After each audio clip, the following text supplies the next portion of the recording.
مرحبا یا شہر رمضان۔ السلام علیکم دوستو، کیسے ہیں آپ؟ رمضان کا بابرکت مہینہ شروع ہو چکا ہے۔ ہر سال ہمیں رمضان کے مہینے کا انتظار رہتا ہے۔ یہ ہم مسلمانوں کی بڑی عبادت کا مہینہ ہے۔ ہم اس میں پورا مہینہ روزے رکھتے ہیں اور خوب دل لگا کر عبادت کرتے ہیں تاکہ اپنے رب کی خوشنودی حاصل کر سکیں۔ روزے کی عبادت 10 شعبان المعظم 2 ہجری کو فرض ہوئی۔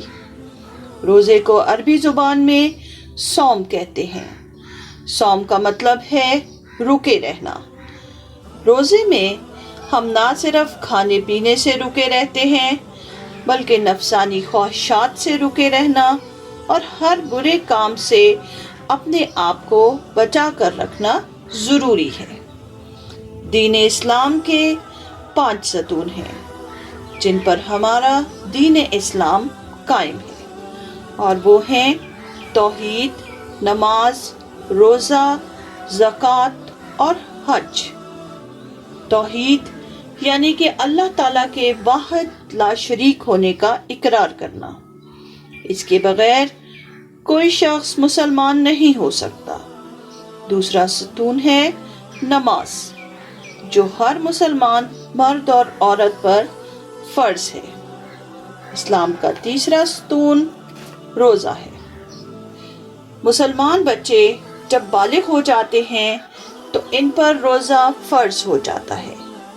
12 سال سے 15 سال تک بچے روزہ رکھنے لگتے ہیں۔ اس کے بعد روزہ چھوڑا جائے تو اس کی قضا واجب ہو جاتی ہے، یعنی کہ اس کی جگہ روزہ رکھنا ہوتا ہے۔ روزہ ایک فرض عبادت ہے جسے کسی حال میں چھوڑا نہیں جا سکتا۔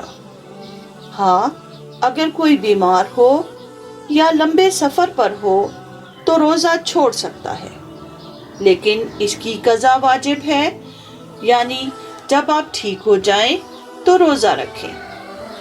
اسی طرح جب آپ کا سفر ختم ہو جائے تو روزہ ضرور رکھیں۔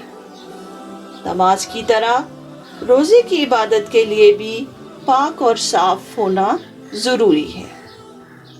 روزے کی عبادت میں صبح صادق یعنی فجر کی نماز سے پہلے سحری کی جاتی ہے، جس میں آپ کچھ بھی کھا پی سکتے ہیں۔ روزہ سحری کے بغیر بھی ہو جاتا ہے، لیکن سحری کھانا سنت محمدی صلی اللہ علیہ وسلم ہے۔ اس کا اپنا ثواب ہے۔ اذان ہوتے ہی روزہ شروع ہو جاتا ہے اور کھانا پینا بند ہو جاتا ہے۔ روزہ رکھنے کی نیت ان الفاظ میں کی جاتی ہے: وَبِصَوْمِ غَدٍ نَوَیْتُ مِن شَہْرِ رمضان۔ ترجمہ: میں رمضان کے کل کے روزے کی نیت کرتا ہوں یا کرتی ہوں۔ یہ الفاظ ہم زبان سے ادا کرتے ہیں اور دل سے پکا ارادہ کر کے اپنے روزے کا آغاز کرتے ہیں۔ روزہ دراصل ہمارے ایمان کی آزمائش ہے۔ ہم تنہا بھی ہوں تو کچھ نہیں کھاتے پیتے، کیونکہ ہمارا تو روزہ ہوتا ہے۔ اس طرح ہم برے کاموں مثلا لڑائی جھگڑا کرنا اور گالی دینا سے بھی بچے رہتے ہیں۔ یہ ہماری تربیت ہے جو ہمیں اپنے اوپر کنٹرول کرنا سکھاتی ہے، اور ہم غلطیوں سے اپنے آپ کو روکے رکھتے ہیں۔ روزہ نہ بھی ہو تو ہمارا طرز عمل ایسا ہی ہونا چاہیے۔ روزہ ہمیں اس بات کا بھی احساس دلاتا ہے کہ جو لوگ غریب ہیں اور انہیں کھانے پینے کو نہیں ملتا، ان کی زندگی کتنی مشکل ہے۔ ہمارا خود ہی دل کرتا ہے کہ ہم ان کی مدد کریں۔ مغرب کے وقت ہم یہ الفاظ ادا کر کے اپنا روزہ افطار کرتے ہیں۔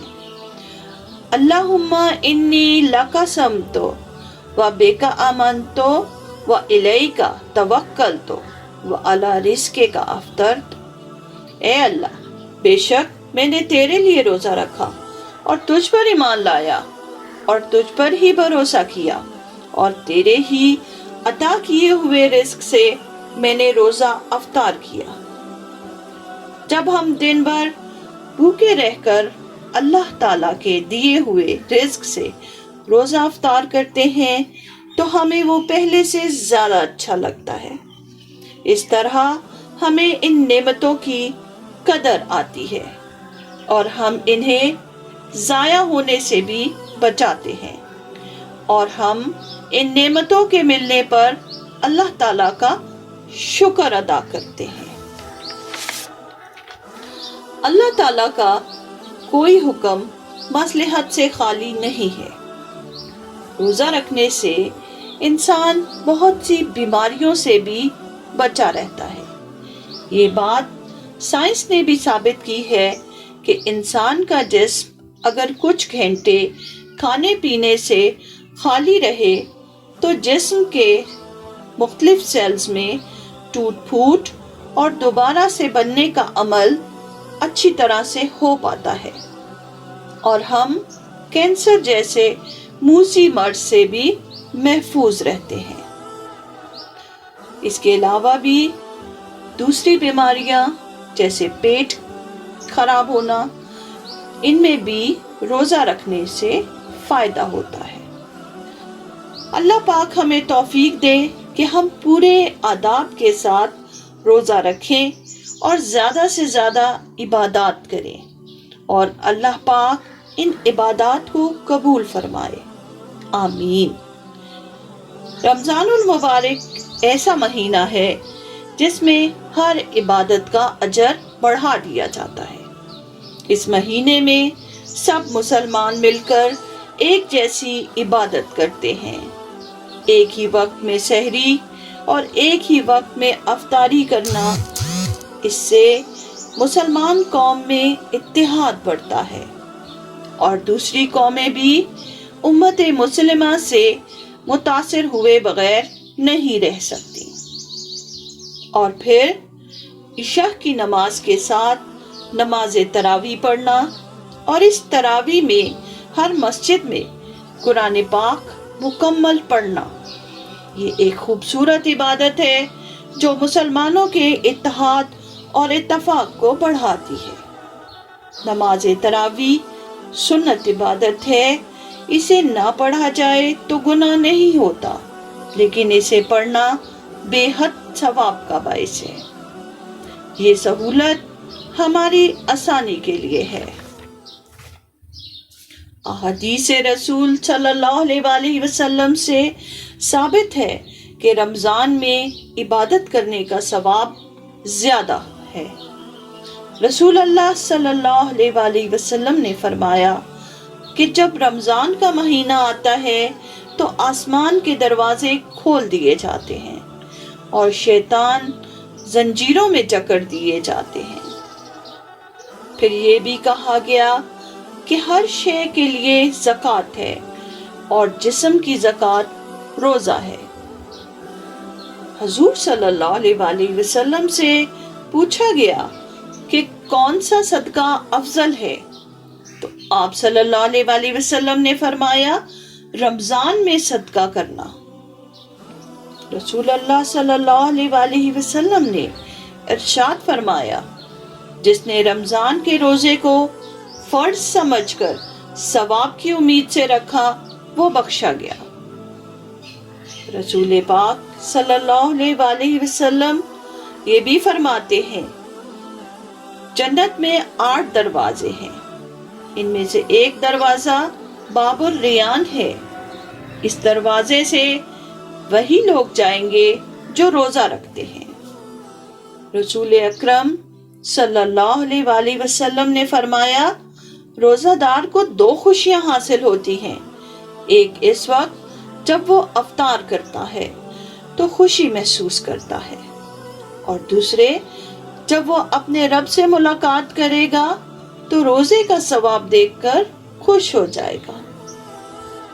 رسول کریم صلی اللہ علیہ وآلہ وسلم نے ارشاد فرمایا، جس نے روزہ دار کا روزہ افطار کروایا اسے ان روزے داروں کے برابر ثواب ملے گا، لیکن ان روزے داروں کے ثواب میں کچھ کمی نہیں ہوگی۔ رمضان کے مہینے میں بیت اللہ یعنی کہ خانہ کعبہ کی زیارت کا ثواب بھی زیادہ ہے۔ آخری عشرے میں خانہ کعبہ میں اعتکاف کرنا حج کے برابر ثواب رکھتا ہے۔ اعتکاف بھی رمضان کی خاص عبادت ہے جس میں مسلمان آخری 10 دن کسی ایک جگہ بیٹھ کر اللہ تعالیٰ کی عبادت میں وقت گزارتے ہیں۔ صرف سحری اور افطاری اور ضروری حاجت اور کچھ دیر سونے کے علاوہ باقی وقت عبادت الہی میں گزارا جاتا ہے۔ مرد اعتکاف مسجد میں کرتے ہیں اور عورتیں گھر پر ہی اس عبادت کو کر سکتی ہیں۔ اللہ پاک ہماری عبادتوں کو قبول فرمائے، آمین۔ آج کے لیے اتنا ہی، رانو کو دے اجازت، اللہ حافظ۔